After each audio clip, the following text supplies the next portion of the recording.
Racism still exists. It's still rearing its ugly head. And I'm not surprised. I'm not surprised that, you know, even President Obama gets hit with the racism and disrespect. I mean, even Oprah said that that was the highest form of disrespect. There's a level of disrespect for the office that occurs. And that occurs in some cases and maybe even many cases because he's African American. Deep down inside of people, it's this ugly thing on way, way, way below the surface.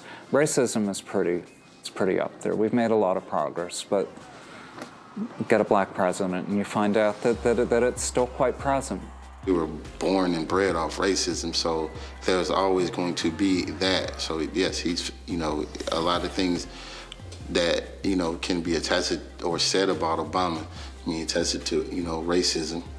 It's almost as if it's so embedded in their psyche and subconscious that some of it is specifically intentional, but I think some of it is just knee-jerk, where their spirit is reacting to the assault against their white supremacy that they're holding on to. So sometimes they're not even conscious of the racism.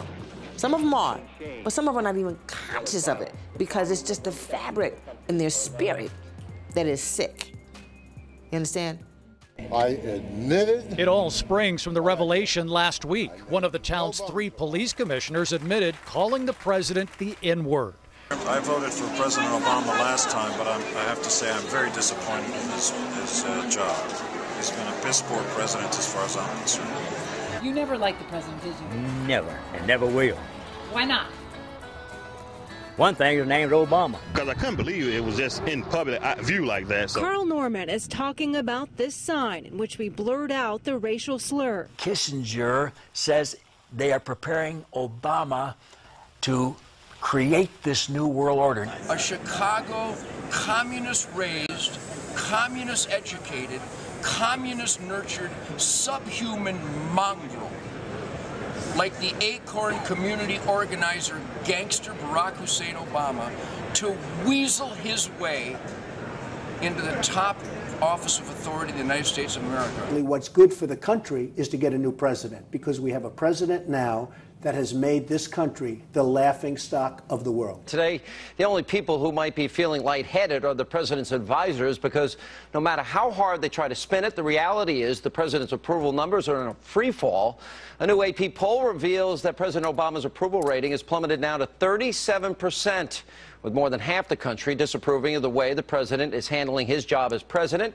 Now, this marks a record low for our fearless leader since taking office in 2009. So what gives? There are too many people on the American right who hate the very notion of Barack Obama in the White House. It grates on them, just as it thrills even now tens of millions of others. They hate not just his politics, but him. Think about all the days we have known him.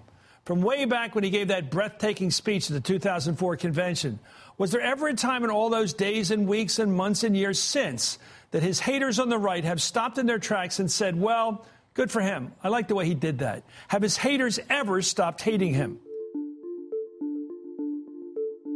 Obama himself has even been called a racist. I knew that if Obama got in office as president of this great nation, that we would never be the same. And lo and behold, 5 years later or so, we are worse off today than any other time in history. As far as race, the races, black and whites, are divided more so now than ever before in the history of America. When President Bush was in office, only 30% of black Americans thought that America was a racist society. Now over 70% of black people believe that America is a racist society. So it got worse instead of getting better. And it's primarily because Obama is a racist. He used racism for his own personal gain as well. So it has hurt us in many, many, many ways. I have to say why people hate you and why they supposed to love you, and God is love. And that's what I'm talking about.